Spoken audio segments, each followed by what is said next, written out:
Snow fell like torn lace across the black windows of Ashford Manor. At 3:17 a.m., the scream of the maid shattered the silence.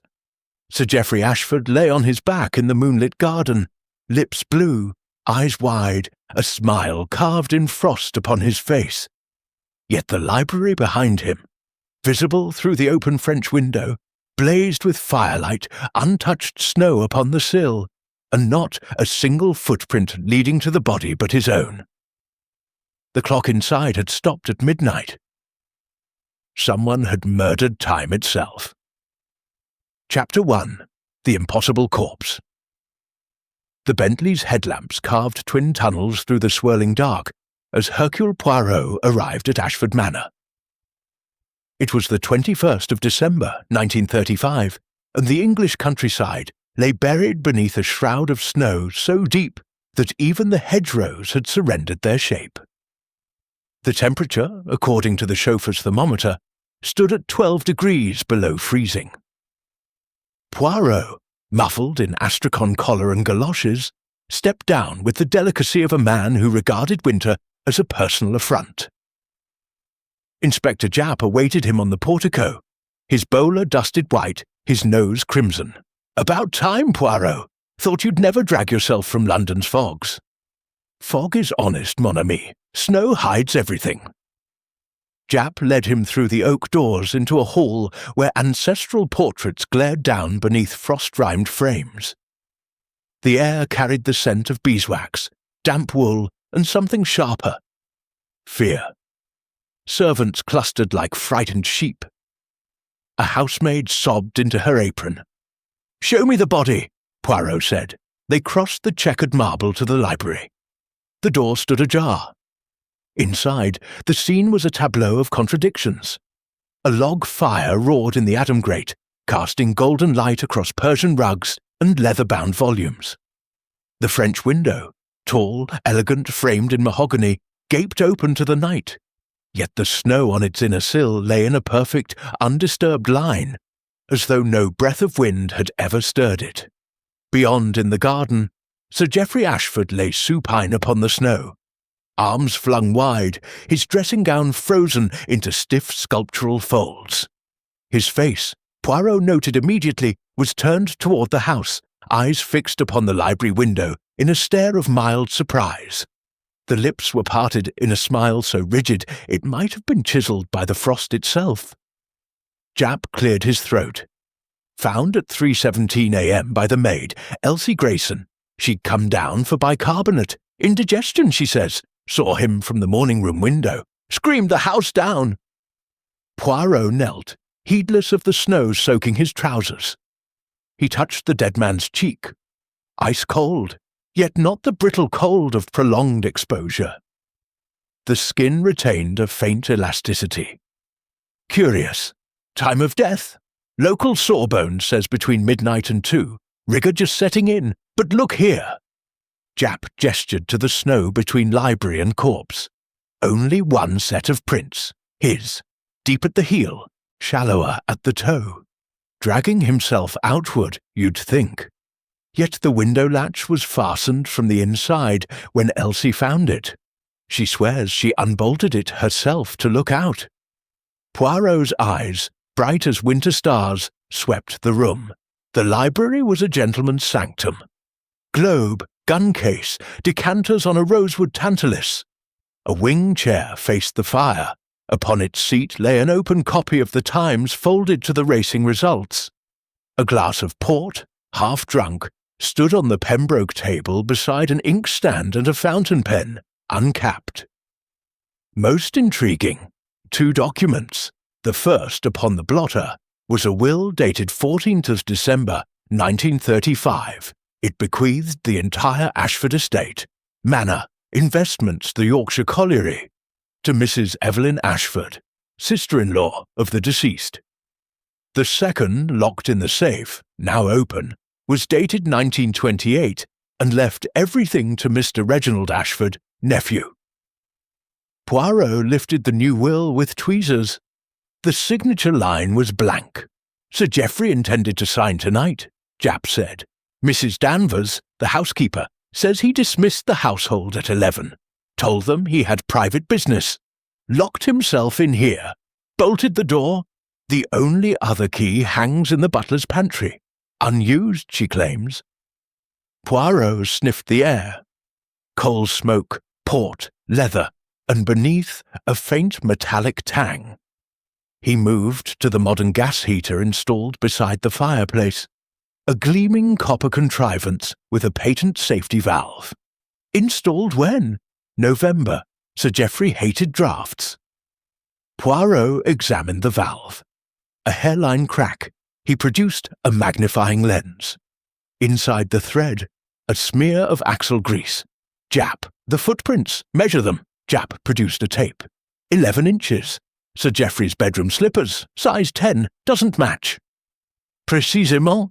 The prints are deeper than a dying man could make. Someone carried him or dragged him after death. Poirot stepped to the window. The latch showed fresh scratches on the brass. He closed it, drew the curtains, then reopened them. The snow on the sill remained pristine. Impossible, Jap muttered, unless the killer flew. No, the killer walked through the snow, after the body was placed. They returned to the corpse. Poirot brushed snow from Sir Geoffrey's dressing gown. Beneath, a crimson stain on the breast pocket. Not blood, port. The glass inside the library had been full, this pocket flask half empty. Poison? Jap asked. Perhaps, or theatre. Poirot's gaze fell upon the frozen smile. Rictus sardonicus. Strychnine? Tetanus? No. Look at the cheeks. Cherry red lividity beneath the frost. Carbon monoxide, mon ami. Yet the room was warm, the fire high. He stood. The library was the scene of the crime, the garden, the stage. Upstairs, the family assembled in the drawing room like suspects in a morality play. Reginald Ashford, 32, lounged in a silk smoking jacket, brandy balloon trembling in his hand. His eyes were bloodshot, his cuffs flecked with billiard chalk.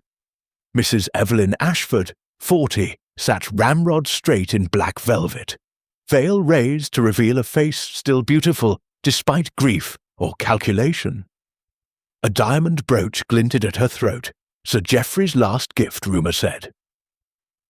Dr. Lionel Harrow, the family physician, polished his spectacles with clinical detachment. His bag lay open. Vials of digitalis and morphine glinted within.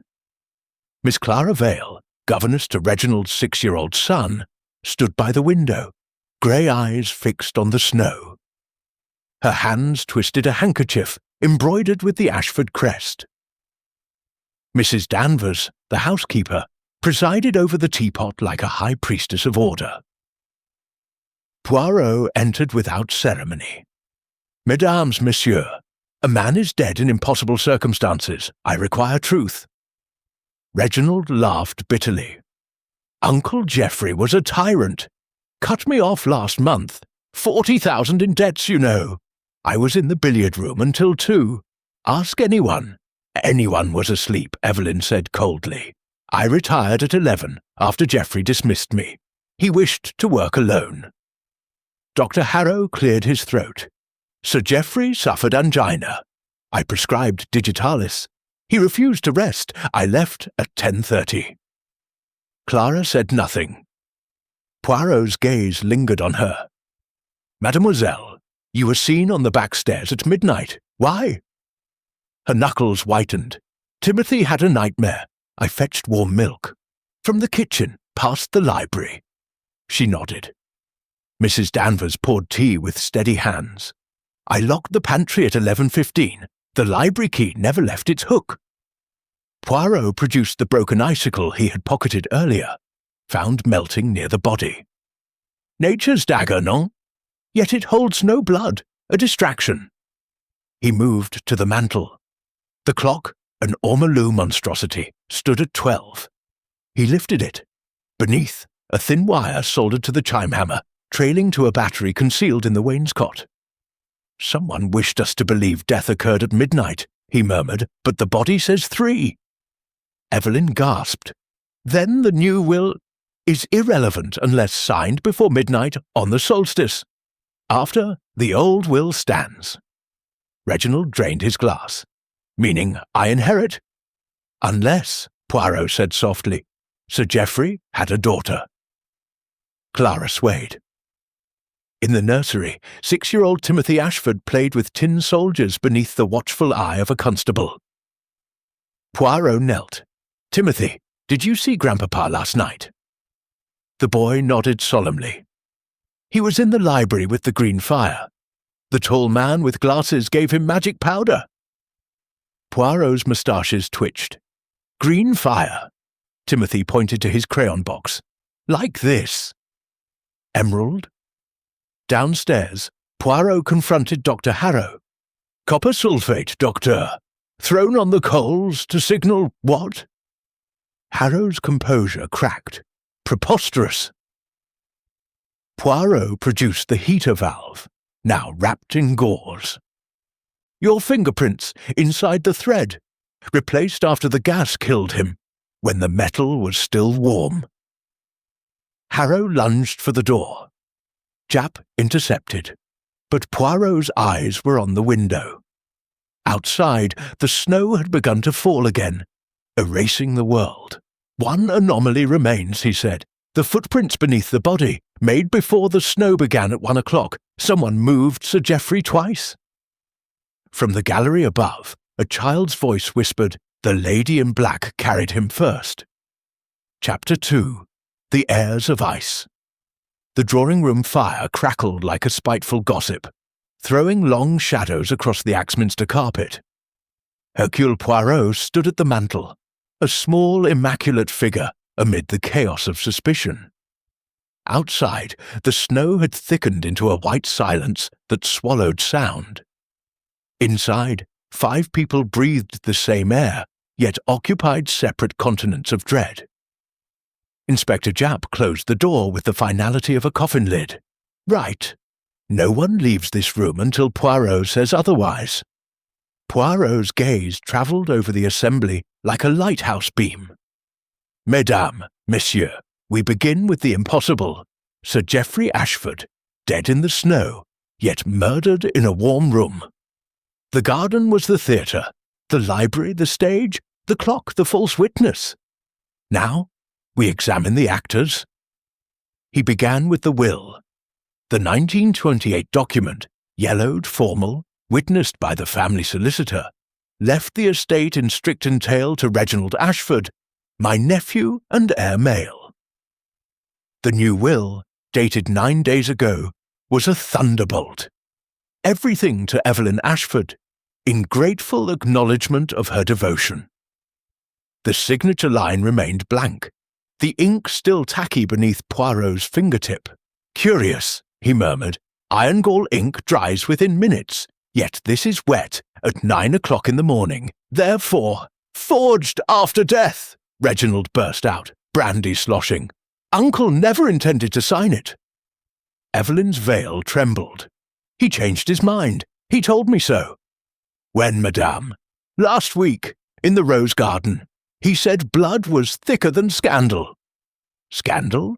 Poirot's eyebrow arched. Reginald laughed, a cracked sound. Ask her about the nights she spent in the East Wing after my aunt died. Uncle wasn't revising his will. He was revising his bed. Evelyn rose, gloved hand flashing. The slap cracked across Reginald's cheek like a pistol shot. Silence, Japp barked. Poirot merely adjusted his tie. Violence, monsieur, is the refuge of the unprepared mind. Let us examine facts. He produced the broken icicle, now melting in a crystal bowl. Found beside the body. A weapon? No blood, no tissue. A distraction planted to suggest death by cold. Yet the true cause? He turned to Dr. Harrow. Carbon monoxide, docteur. Harrow's spectacles flashed. Possible. The gas heater was sabotaged. Poirot held up the valve, sealed in a glassy envelope. The safety mechanism replaced with a blank plug. Fingerprints, yours, inside the thread. Grease from the garage. You have a Morris 8, yes? Harrow's throat worked. I treated Sir Geoffrey for angina. I had access to the library, but murder? Absurd. Access, oui. Motive? The doctor hesitated. He threatened to expose a professional error. A patient died under anesthesia. Geoffrey bribed the coroner to hush it, then demanded 5,000 taels to keep silent. Blackmail reversed. Poirot nodded. You killed the blackmailer, forged the will to inherit via Madame Evelyn, your lover. Evelyn gasped. Lies! But Poirot produced a handkerchief from Harrow's pocket, lipstick, rouge baiser, the exact shade on Evelyn's mouth. Reginald sneered. So the doctor and the merry widow planned to cut me out.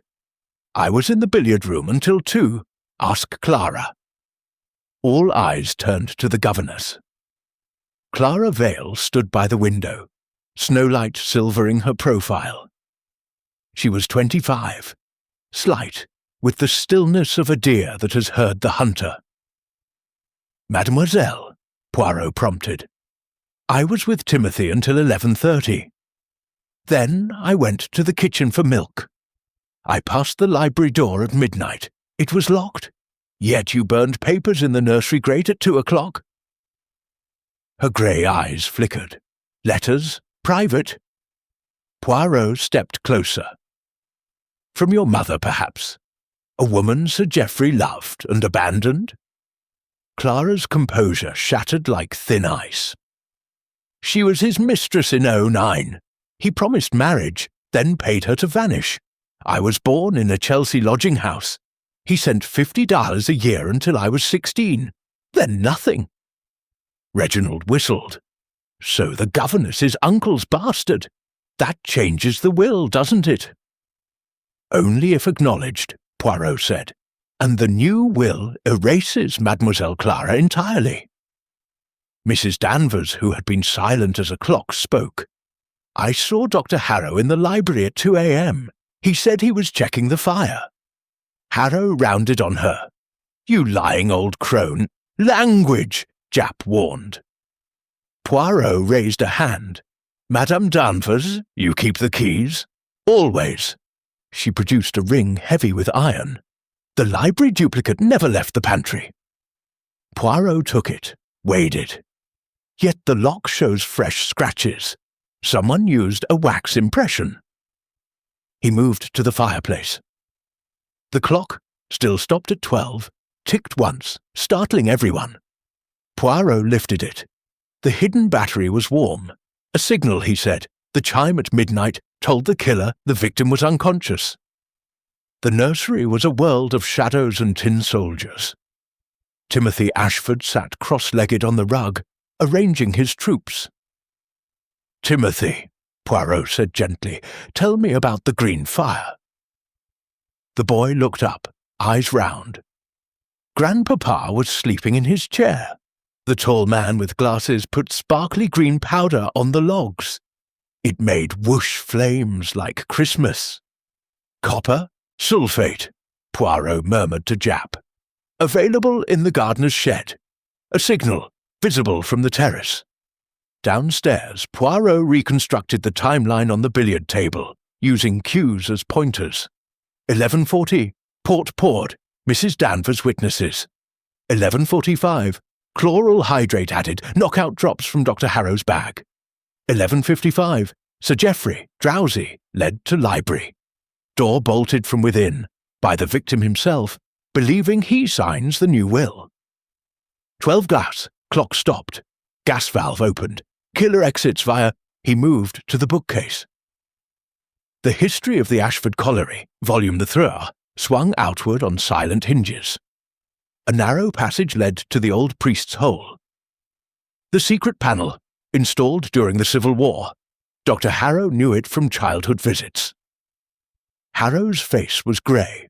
You can't prove. Proof is in the details, docteur. The bay rum on the hinge, your aftershave. The footprint beneath the body, size 8, Clara's shoe. She found Sir Geoffrey at 2:30, already dead, and moved him to protect Timothy from seeing his grandfather's corpse in the library. Clara began to weep silently. Reginald poured another brandy. So the doctor did it. Case closed. No. Poirot's voice cut like a scalpel. The port glass in the library was full. The flask in Sir Geoffrey's pocket, half empty. Someone replaced the glass after death, to hide the chloral. He turned to Evelyn. You served the port, madame, at 11:40. Yet the decanter now stands at the same level. Someone refilled it from the cellar reserve. The cellar key is on your chatelaine. Evelyn's hand flew to the silver chain at her waist. The key was missing. In the cellar the air was thick with coal dust and the ghosts of vintages. Poirot's torch beam caught the port rack, one bottle misplaced, cork loose. Beside it, a wax impression of the library key, still soft. Made last week, Poirot said, when Sir Geoffrey announced the new will. The plan: drug him, lock him in, gas him, forge the signature, burn the old will. But Sir Geoffrey woke partially, stumbled to the window for air, collapsed outside. The killer returned at 2 hours to stage the cold night death. Japp scratched his head. But the footprints were made in 2 stages. First, Clara's, carrying the body toward the house. Then Harrow's, dragging it back into the fresh snow to create the drag marks. The icicle planted. The window latch forced from outside with a jimmy, scratches on the brass. Upstairs, Poirot gathered the suspects again. The fire had burned low. Snow tapped the windows like impatient fingers. The motive was not 1, but 3, he said. Dr. Harrow, revenge for blackmail. Madame Evelyn, greed for the estate. Mademoiselle Clara, fear for the child. Monsieur Reginald, desperation for his debts. Even Madame Danvers, $100 to look away. He produced the real new will, hidden in the lining of Sir Poirot, Geoffrey's dressing gown. It left $5,000 to Clara, the colliery to charity, the manor to be sold. Sir Geoffrey suspected treachery. He hid this in his pocket before drinking the drugged port. The forged will, ink still wet, was Harrow's last act to force intestacy. Harrow lunged for the French window. Japp tackled him into the snow. Poirot turned to Clara. You moved the body to spare Timothy, but in doing so, you preserved the truth. From the gallery, Mrs. Danvers dropped the missing cellar key. It rang on the parquet like a funeral bell. Cliffhanger. The library fire suddenly roared green again. Someone had thrown the last of the copper sulfate. In the flames, a child's voice whispered, "Grandpapa's awake." Chapter 3. The Clock That Lied.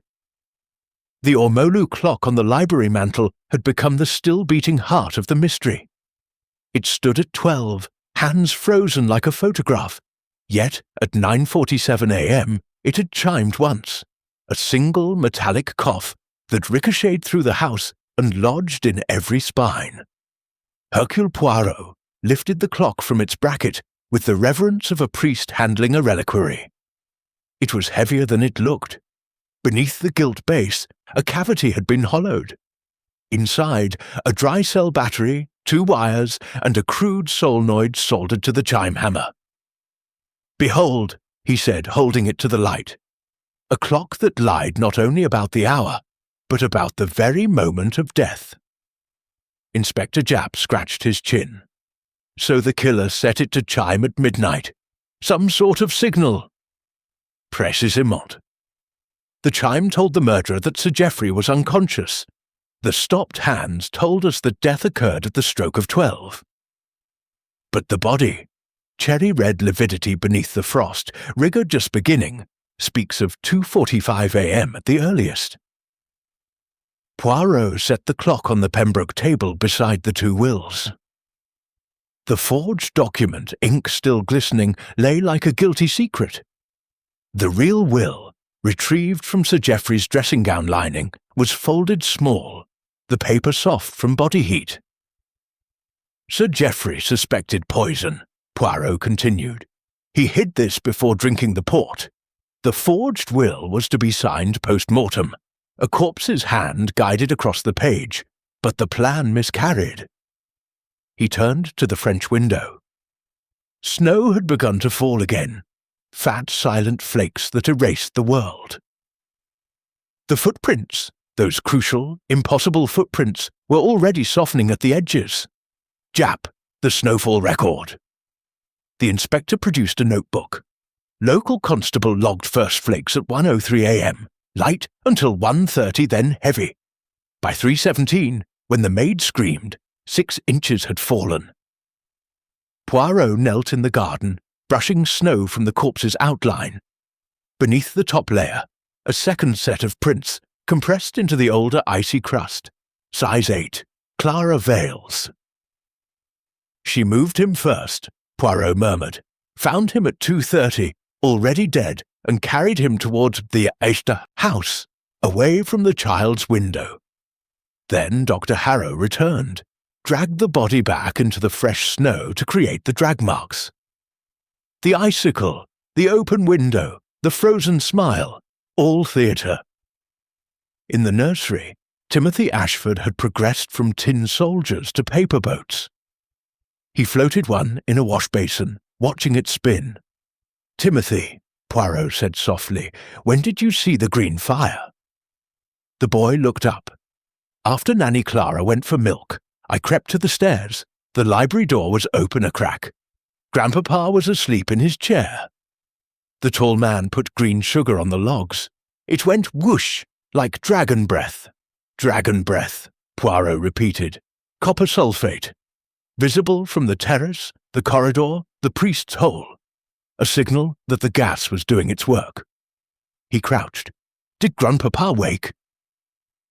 Timothy shook his head. He snored. Then the clock went ding-dong, and the tall man closed the door. I ran back to bed. Poirot patted the boy's curls. "You are a brave general, mon petit." Downstairs, the suspects had been separated. Reginald paced the billiard room, cue in hand like a spear. Evelyn sat in the morning room, veil discarded, face pale but composed. Dr. Harrow had been taken to the gun room under guard, his medical bag confiscated. Clara remained in the nursery with Timothy. Mrs. Danvers presided over the kitchen, brewing tea with the stoicism of a battleship. Poirot began with Reginald. "Your debts, monsieur, $40,000, due when?" "Tomorrow," Reginald said bitterly. "Uncle refused another advance, said I'd squandered the colliery profits on horses and actresses." "You were in the billiard room until 2. Witnesses?" "Only the balls. I played myself. Practice shots. Clara passed the door at midnight, saw the light." Poirot produced a billiard chalk cube, fingerprints smudged. "You wiped the cue. Why?" Reginald flushed. "Habit. You struck something other than a ball. The chalk on Sir Geoffrey's dressing-gown cuff. Same shade of blue." Reginald's bravado cracked. "I went to the library at 11:50, begged him one last time. He laughed, said he'd changed the will to spite me. I shoved him. He stumbled, hit his head on the fender. I thought he was dead, panicked, left him." Poirot's eyes gleamed. But he was not dead, merely stunned. The drugged port finished what your shove began. Evelyn's interrogation took place amid the hothouse scent of the conservatory. Orchids drooped like mourners. "You served the port at 11:40, Poirot began. "Mrs. Danvers witnessed. Yet the decanter level is unchanged. You refilled it, from the cellar. Why?" Evelyn's fingers twisted her diamond brooch. "Geoffrey asked for more. You added chloral hydrate, from Dr. Harrow's bag. He supplied it." She hesitated. "He said it would calm Geoffrey's nerves. Let him sign the will without argument." "You believed you would marry him? Inherit?" "Geoffrey promised. After my husband died, he needed me." Poirot produced the lipstick-stained handkerchief.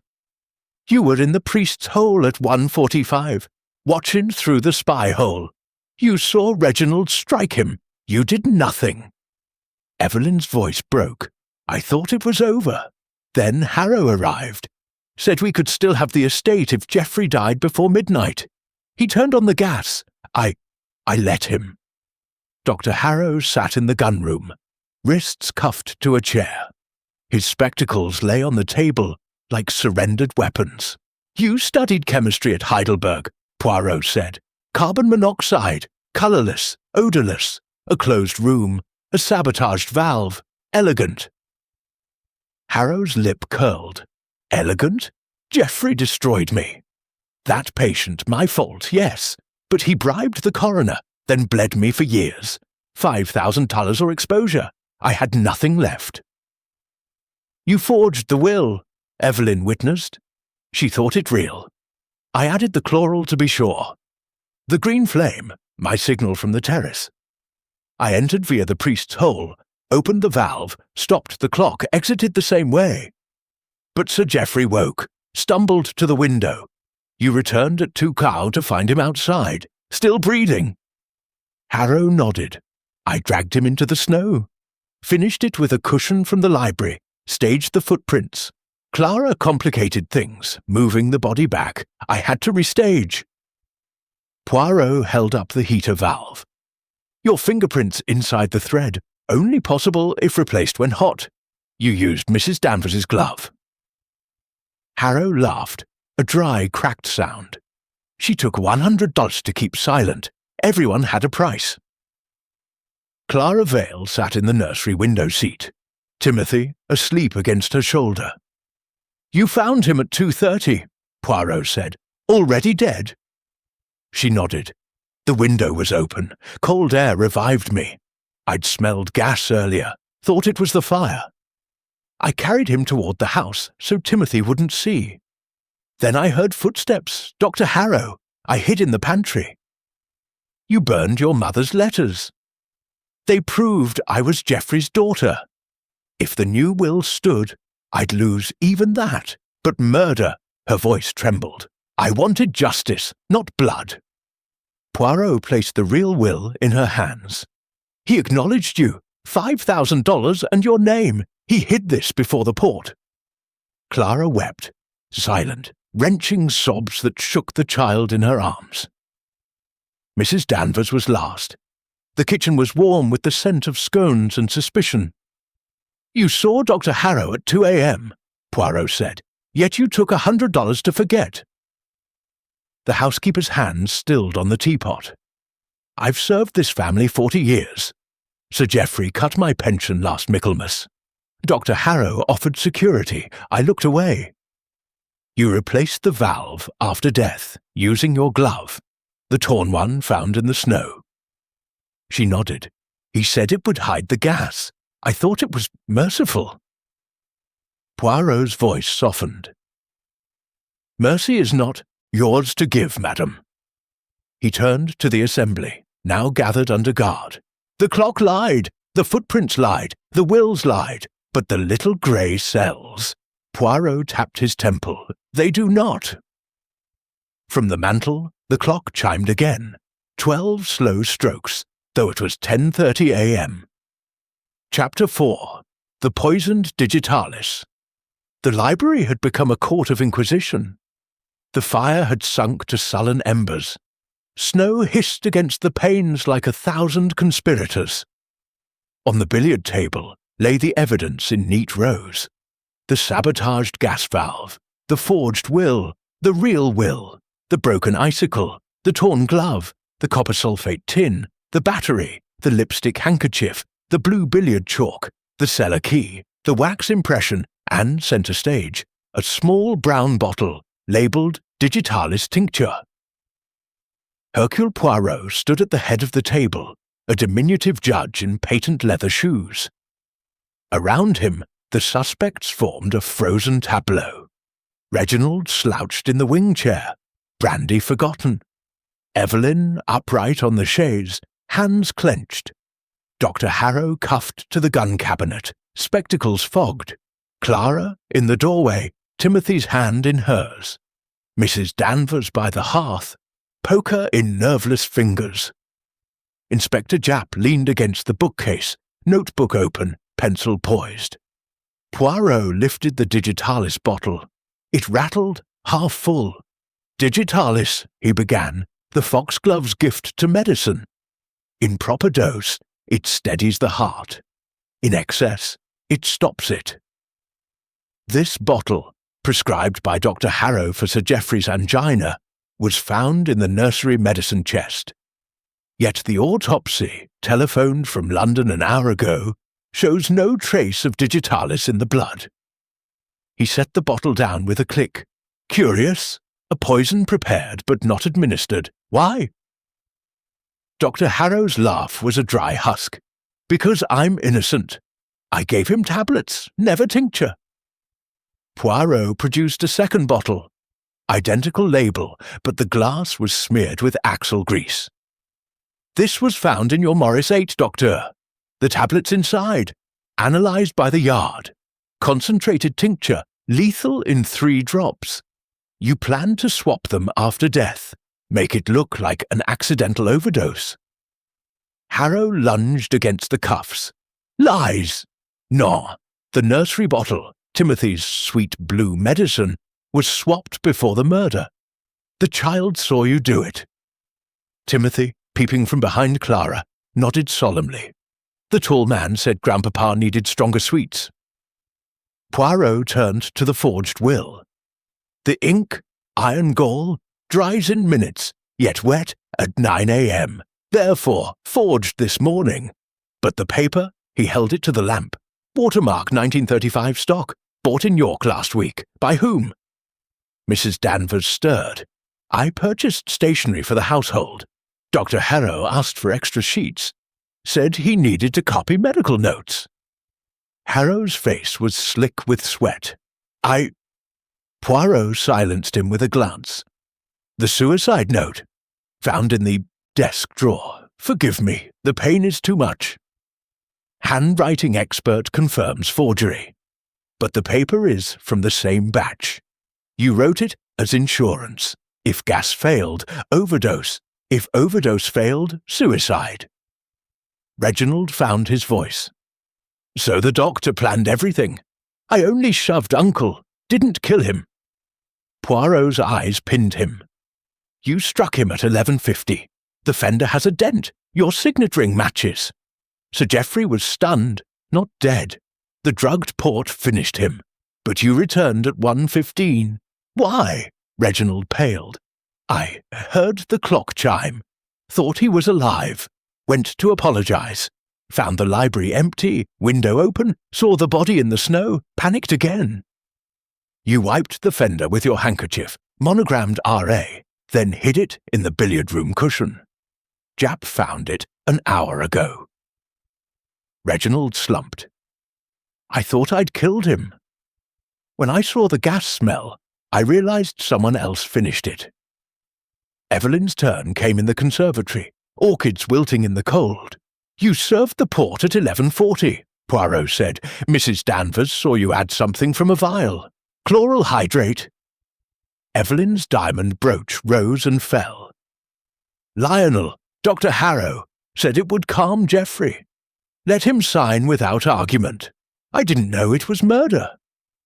"You watched from the priest's hole at 11:55. Saw Reginald strike him. Saw Harrow enter, add the green powder, open the gas. You did nothing. I was afraid. Lionel said if I spoke, he'd say I poisoned the port." Poirot produced the cellar key, found in her chatelaine lining. "You refilled the decanter at 12:30 to hide the missing port, then went to the terrace to signal Harrow with a flashlight. The gardener saw the beam." Evelyn crumpled. "Geoffrey promised marriage. After my husband died in the colliery explosion, Geoffrey's fault, the report said. He swore to make amends. The new will was my security. But the real will," Poirot unfolded it, "leaves you nothing. $5,000 to Clara, the colliery to a miners' charity, the manor to be sold. Geoffrey discovered your affair with Harrow. He rewrote it yesterday." Clara's interrogation was gentlest, in the nursery with Timothy asleep. "You burned your mother's letters at 2 a.m., Poirot said. "Why?" "They proved I was Geoffrey's daughter." if the forged will stood, I'd be erased again. But when I found him dead—" Her voice broke. "I only moved him so Timothy wouldn't see. I didn't know about the gas. You stole morphine from Harrow's bag. Planning suicide?" She nodded. "After Geoffrey cut me off at 16, I had nothing. Teaching Timothy was my last chance. When the new will named Evelyn, I thought ending it was kinder." Poirot placed the real will in her hands. "He acknowledged you the day before he died. 'My daughter Clara, forgive my cowardice. The 5,000 is yours.'" Clara traced the words with trembling fingers. "Mrs." Danvers faced Poirot in the pantry, keys jangling like chains. "You took $100 to forget Dr. Harrow at 2 a.m., Poirot said. "But you did more. You replaced the gas valve after death, using your glove, the torn one in the snow." She nodded stiffly. "Sir Geoffrey cut my pension. 40 years' service, gone.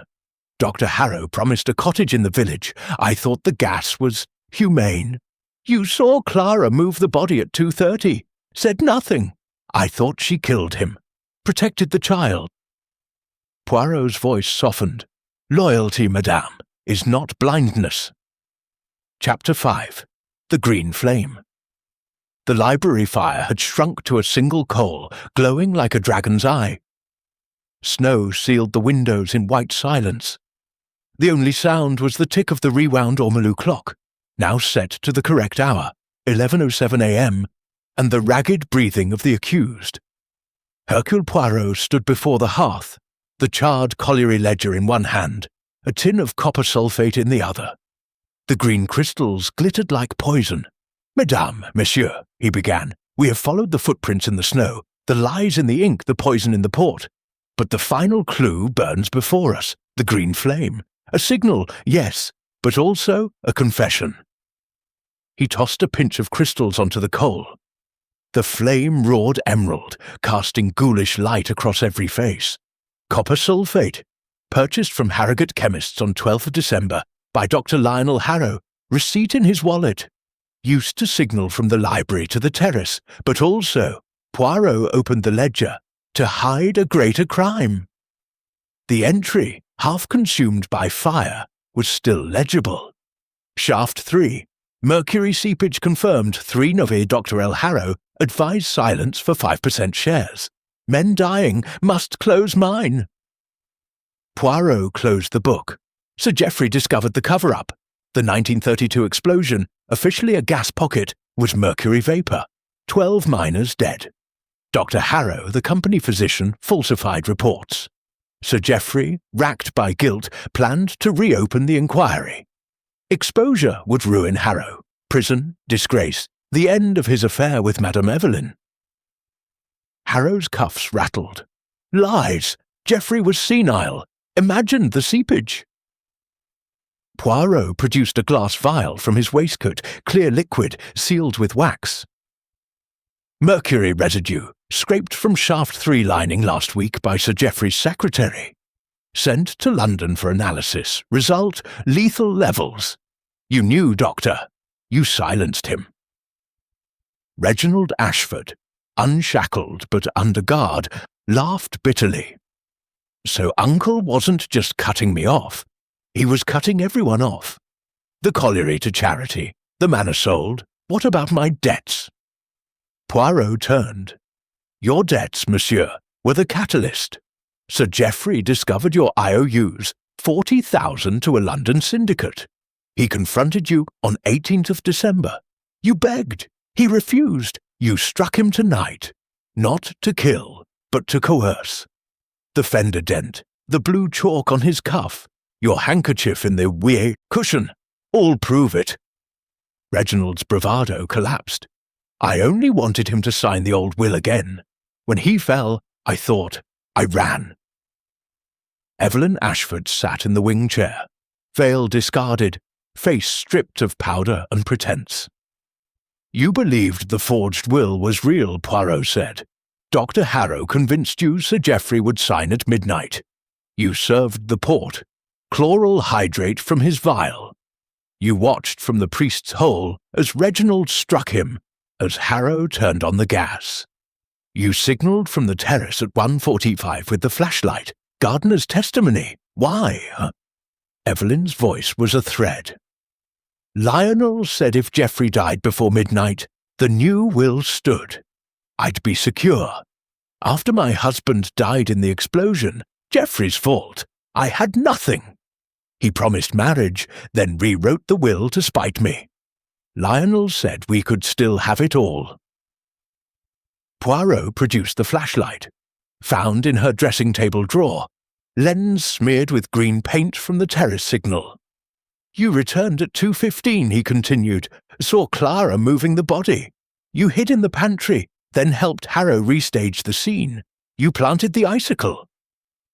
Evelyn's hands twisted. I thought it was merciful. He was already dead. Clara Vale stood by the bookcase, Timothy asleep on the settee behind her. You found Sir Geoffrey at 2:30, Poirot said gently. Window open, gas heavy in the air. You carried him toward the house, size 8 footprints beneath the body. Why? Clara's grey eyes were steady now. Timothy's window overlooks the garden. I didn't want him to see his grandfather like that. I thought, heart attack. I didn't know about the gas until I smelled it on his clothes. You burned the letters to hide your paternity. She nodded. If the forged will stood, I'd lose even my name. But when I read the real will... She touched the document in her pocket.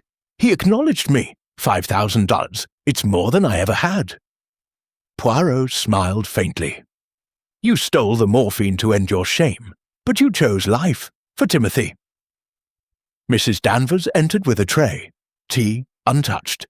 You took $100 to forget Dr. Harrow at 2 a.m., Poirot said. But you did more. You replaced the gas valve at 3 house, using your torn glove. You burned the old will in the nursery grate. You forged the suicide note. The housekeeper's face was stone. Sir Geoffrey cut my pension. 40 years, gone. Dr. Harrow promised a cottage. I thought the gas was quick. You saw everything, Poirot said. Clara moving the body. Evelyn on the terrace. Reginald in the billiard room. You said nothing. Mrs. Danvers set the tray down.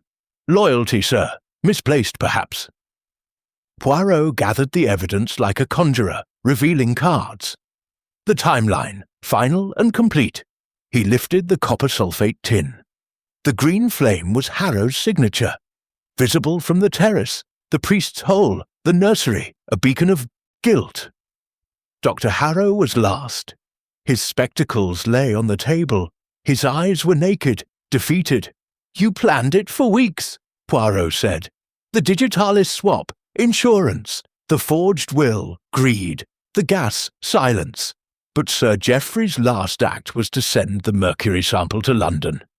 It arrived yesterday. The inquiry reopens tomorrow. Harrow's voice was a whisper. He destroyed me. The patient in 32, my fault. He bribed the coroner, then bled me for years. I had nothing left. You had choices, Poirot said. You chose murder. He produced the final piece. A child's drawing slipped from Timothy's pocket that morning. Crayon figures. A man in a dressing gown, green fire, a tall man with glasses adding sparkly sugar. In the corner, in wobbly letters, Grandpapa says the mine is sick. Poirot turned to the assembly.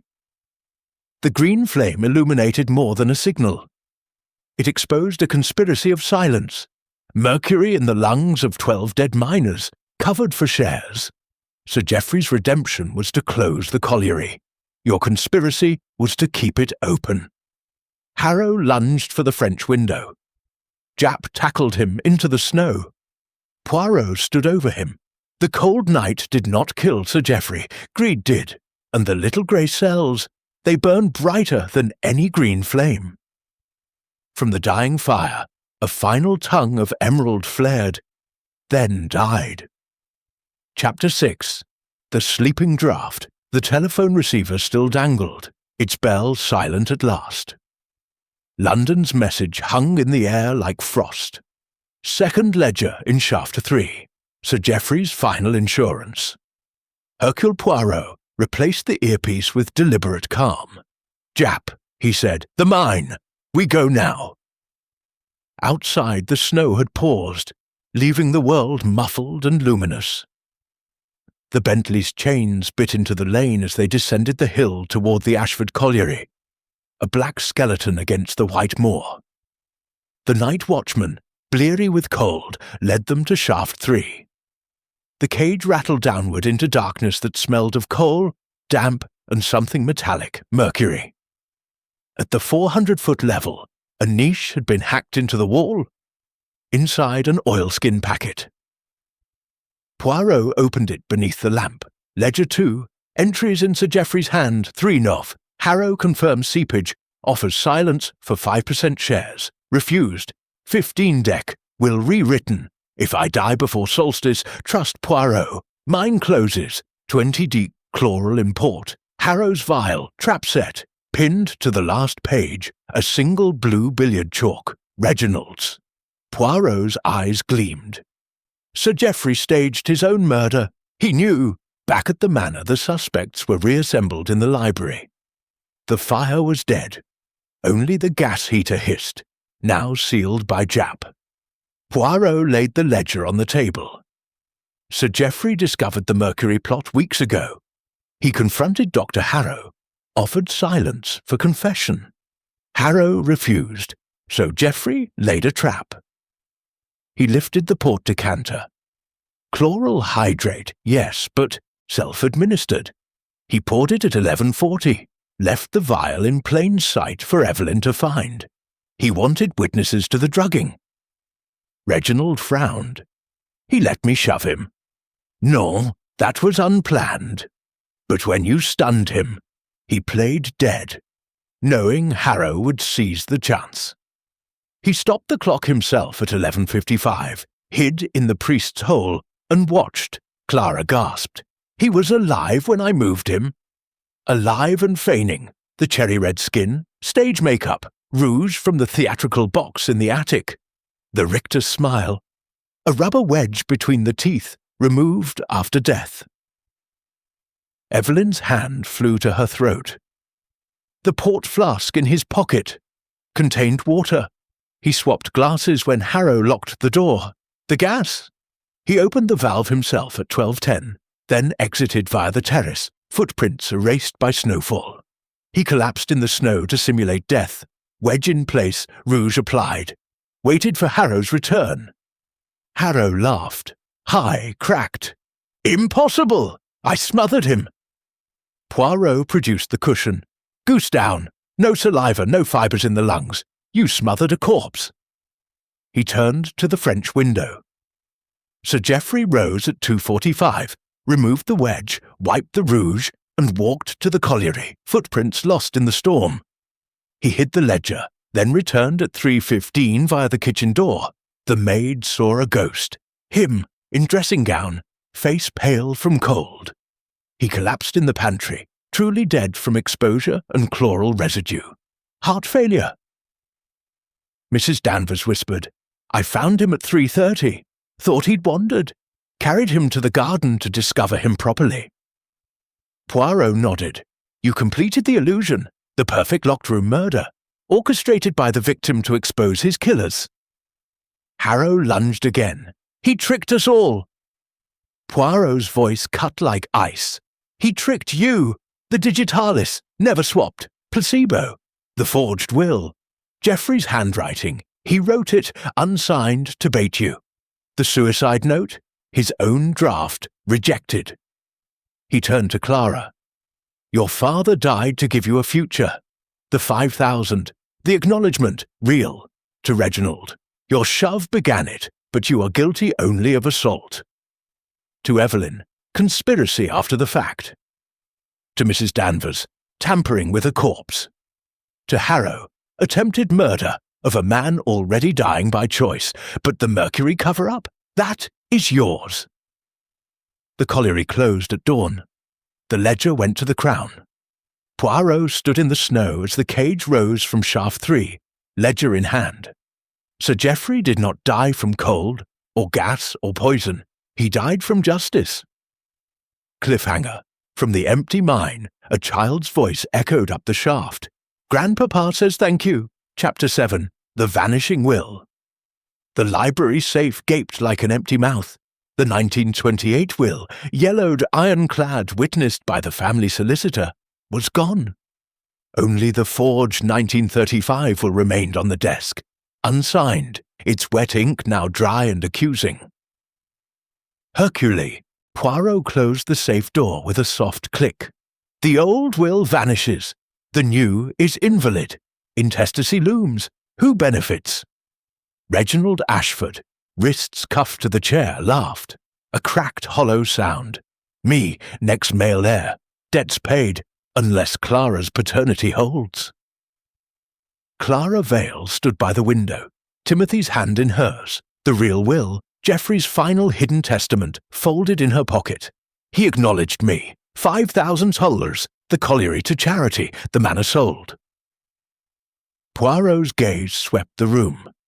Evelyn sat pale on the chaise. Dr. Harrow, spectacles fogged, stared at the floor. Mrs. Danvers hovered by the hearth, poker in hand like a sceptre. Inspector Japp blocked the door. Sir Geoffrey orchestrated his death, Poirot said, but the vanishing will was not part of his plan. Someone stole it after 3:30 a.m., after Mrs. Danvers moved the body to the garden. He moved to the fireplace. The ashes were cold, but a corner of vellum protruded, charred, yet legible. To my nephew Reginald. Burned in haste, Poirot murmured, but not here, the nursery grate. In the nursery, the fire had been raked clean, but Poirot's penknife scraped the flue. More fragments, wax seal, Ashford crest. Mrs. Danvers burned it at 3:45, he said to Japp, after moving the body, before the maid screamed. Back in the library, Poirot confronted the housekeeper. You took the old will from the safe, key on your ring. You burned it to force intestacy. Why? Mrs. Danvers's knuckles whitened on the poker. Dr. Harrow paid me $100 to hide the gas, then another $200 to burn the will. Said with no valid will, Reginald inherits and pays me a pension from the estate. Reginald paled. I never— You did, Poirot cut in. You promised her $500 from the colliery sale. You needed the money to pay your syndicate. You visited her at 3 a.m. Footprints in the kitchen slush. Size 11, your galoshes. Dr. Harrow stirred. So the old bat double-crossed me. No, Poirot said. You triple-crossed. You forged the 1935 will, Geoffrey's handwriting, but your phrasing. You planned to sign it with the corpse's hand, guided by Evelyn. But Geoffrey hid the real will in his dressing gown before the port. You never found it. He produced the real will, creased, warm from Clara's pocket. Geoffrey rewrote this on 20th of December. He suspected everyone. He left the forged draft unsigned to bait you. The suicide note? His own rejected draft. Forgive me, the pain is too much. Written when he learned of the mercury. He kept it to expose you. Evelyn's voice was a whisper. He played us all. Precisement. He drugged himself, feigned death, hid in the priest's hole, watched Harrow turn on the gas. He exited to the terrace, applied rouge, inserted the wedge, collapsed in the snow, waited. When Harrow smothered the corpse, Geoffrey rose, walked to the mine, hid Ledger 2, returned, and died in the pantry from cold and chloral residue. Poirot turned to Reginald. You inherit nothing. The real will stands. Clara gets $5,000. Colliery closes. Manor sold. Proceeds to miners' widows. To Mrs. Danvers, tampering, theft, accessory. To Harrow, attempted murder, forgery, mercury cover-up. To Evelyn, conspiracy. Clara stepped forward. He died to right his wrongs. The mercury, 12 men. He couldn't live with it. Poirot nodded. "Justice, mademoiselle, is colder than any night." From the safe's empty shelf, a final scrap fluttered. Geoffrey's last note, tucked behind the hinge. "If the will vanishes, trust the child's drawing." Timothy's crayon picture. Grandpapa, green fire, the mine. In the corner, a tiny safe, open, empty. Cliffhanger. The telephone rang again. London. "Shaft 3 collapse, ledger gone." But a boy's voice on the cage radio. "Grandpapa says the real killer is still here." Chapter 8. The Buried Footprints. The telephone line crackled with static and panic. "Shaft 3 collapse at 11:12 a.m., the colliery foreman shouted. "Cage stuck halfway. Boy's voice on the radio. Grandpapa says the real killer is still here." Then silence.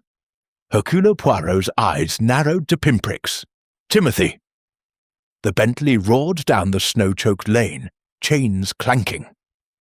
Ashford Manor receded behind them like a frozen scream. At the pithead, floodlights carved white tunnels through swirling flakes. The cage hung twisted 30 feet below the drum. Timothy Ashford, 6 years old, coat buttoned wrong, was being winched up in a rescue sling, eyes wide, clutching his crayon drawing. "Grandpapa told me," he whispered when Poirot knelt. "Said go to the mine. Said the bad man took the paper." The drawing was sodden, but intact. Grandpapa in the garden, green fire, and now a new figure, tall, stooping, carrying a rolled parchment from the library safe to the coal wagon. Poirot's moustache bristled. "Mrs. Danvers?" Back at the manor, the library was chaos. The safe door hung open. The forged will lay crumpled. Mrs. Danvers stood by the French window, snow on her boots, a coal-smudged valise at her feet. Poirot blocked her path. "You burned the old will, yes, but you did not destroy it. You hid it in the colliery coal wagon to be crushed with the morning shift." Mrs. Danvers's face was stone. "Reginald promised me $500. I needed the pension." Reginald cuffed again, protested. "I never—" "You did," Poirot cut in. "At 3:40 a.m., you met her in the kitchen. Footprints in coal dust. Size 11, your galoshes. You gave her the valise. She took the will to the wagon at 4:15, before the snow hid the tracks." He produced the valise, recovered from the wagon by Jap. Inside, the 1928 will, singed but intact, wrapped in oilskin. Dr. Harrow laughed from the gun cabinet. "So the old bat tried to double-cross us all." "No," Poirot said, "you used her. You forged the 1935 will at 3:45, wet ink. You told her to burn the old one, but you followed her to the wagon at 4:30. Your Morris 8 tracks in the slush. You swapped the real will for a blank sheet, planning to retrieve it later and claim intestacy." Harrow's spectacles flashed. "Prove it!" Poirot held up the blank sheet, found in Harrow's coat pocket. "Your fingerprints in coal dust. The real will has Mrs. Danvers's thumbprint in soot, after she wrapped it. You stole it from her valise, hid it in the wagon, then triggered the collapse to bury it forever." Evelyn Ashford rose, trembling. "Lionel said if the will vanished, we'd split the estate. I signalled him from the terrace at 4 Chouet's flashlight beam. I didn't know about the boy." Poirot turned to Clara. "You saw the wagon lights from the nursery at 4:10. You woke Timothy, told him to hide in the cage, thinking the police would search the house, but he went to the mine to help Grandpapa." Clara nodded, tears freezing on her cheeks. "I thought the will was safe in the safe. I only wanted Timothy away from the arrests." The real 1928 will, restored, left everything to Reginald. But Geoffrey's hidden testament overrode it. $5,000 to Clara, colliery to charity, manor sold. Poirot handed the document to Jap. "Intestacy fails. The real killer, greed, dies with the mine." Mrs. Danvers lunged for the window. Jap caught her. From the garden, Timothy's voice carried on the wind. "Grandpapa says it's over." Cliffhanger. The safe clicked shut, revealing a final compartment. Inside, a single mercury vial and a note in Geoffrey's hand. For the Crown, the doctor's last dose. Chapter 9. The Child's Testimony. The library safe stood open like a confession box. From its hidden recess, Poirot lifted a small glass vial, mercury, dull silver, sealed with red wax, and a folded note in Sir Geoffrey's cramped hand. For the Crown, the doctor's last dose. He poisoned the mine, let him taste his own medicine. Poirot's voice cut the stunned silence. Sir Geoffrey's final accusation, written 20th December, the night he set the trap. He knew Dr. Harrow would come for the will. He left this for the child to find. Timothy Ashford, wrapped in a constable's coat, stepped forward. His crayon drawing, now dry and framed by soot, lay on the table.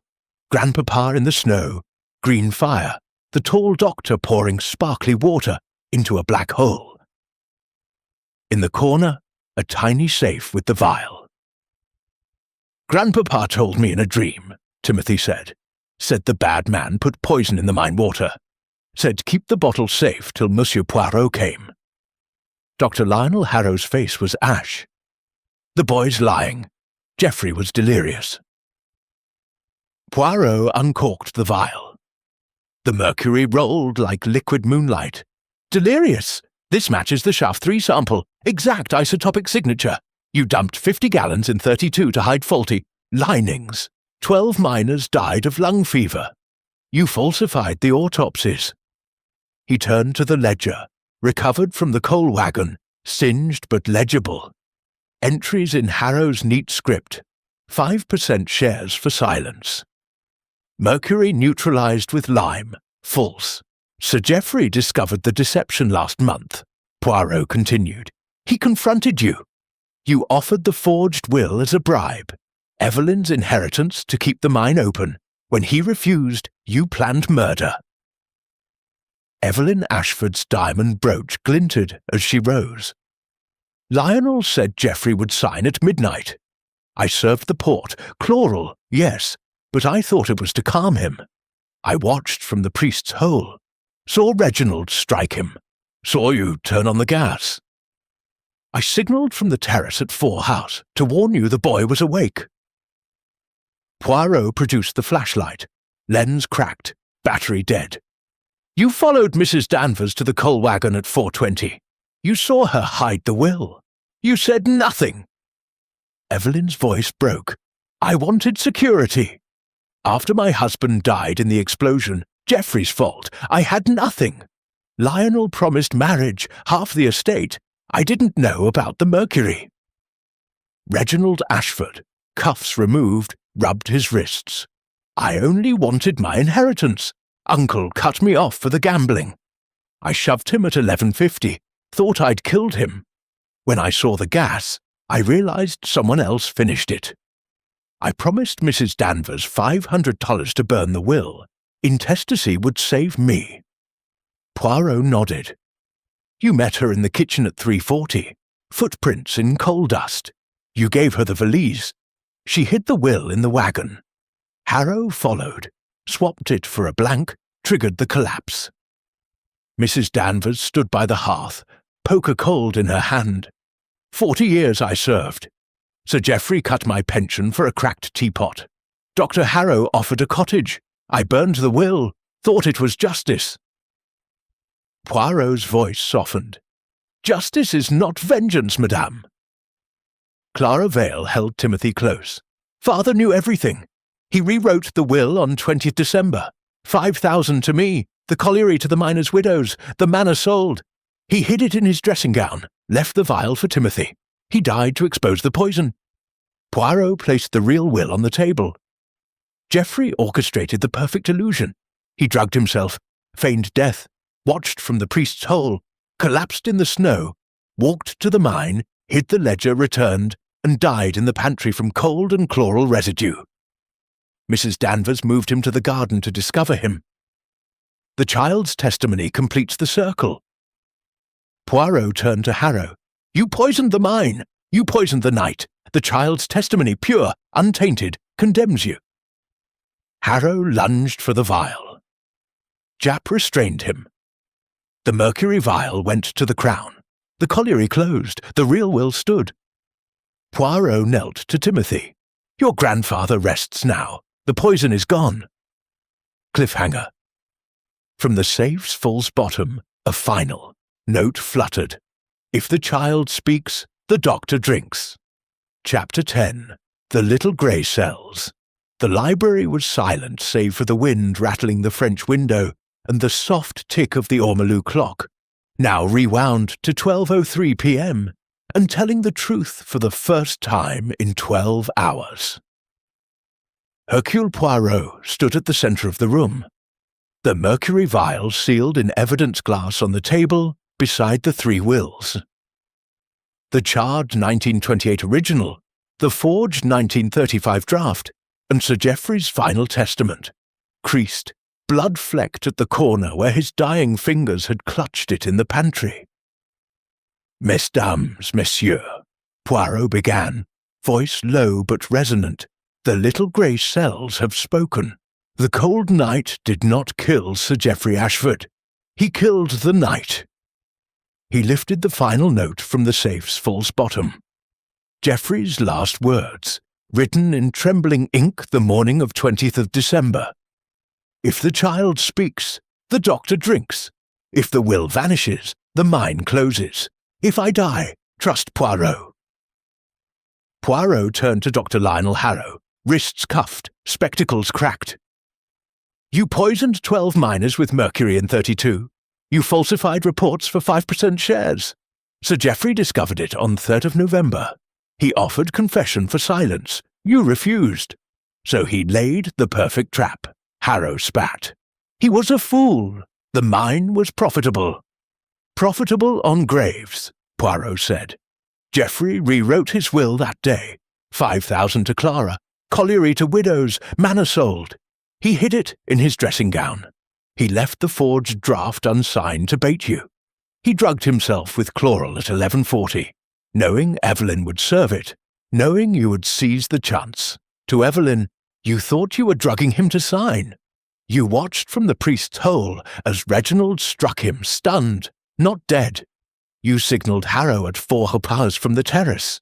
You followed Mrs. Danvers to the coal wagon. You said nothing." Evelyn's voice was ash. "I wanted security. Lionel promised half." To Reginald, "You shoved him at 11:50. Assault, not murder. You promised Mrs. Danvers $500 at 3:40 to burn the old will. You needed intestacy to pay your $40,000 debts." Reginald hung his head. "I was desperate," to Mrs. Danvers. "You took the old will from the safe at 3:30. You hid it in the coal wagon at 4:15. You thought Reginald would honour his promise. You triggered the collapse at 4:30. Sword pit prop." Mrs. Danvers' poker clattered to the floor. 40 years. One cracked teapot. He cut my pension." To Clara, "You found your father at 2:30, alive, feigning. You moved him to spare Timothy. You burned your mother's letters to hide shame. But Geoffrey wanted you to find the real will. He acknowledged you. You are his daughter." Clara clutched Timothy. "He died for us." Poirot lifted the mercury vial. Geoffrey's last dose, for the doctor. He scraped it from shaft 3, sealed it, hid it for Timothy. The child's testimony, pure, untainted, condemns. "You all—" He turned to Timothy. "What did Grandpapa say in the mine?" The boy's voice was clear. He said, "Tell Monsieur Poirot, the bad man put shiny water in the black hole. Tell him I'm sorry for the daddies who didn't come home." Poirot's eyes misted. 12 daddies. Their widows inherit the colliery proceeds. The mine closes today. The real will was lodged with the Crown. The colliery closed at noon. The mercury vial went to the inquest. Poirot stood in the garden where Sir Geoffrey had fallen. Snow began to fall again, soft as forgiveness. "He did not die from cold, or gas, or poison," Poirot said to the wind. "He died from justice, and the little grey cells, they never lie." Timothy tugged his sleeve. "Grandpapa says thank you, and the snow is clean now." The clock struck 1,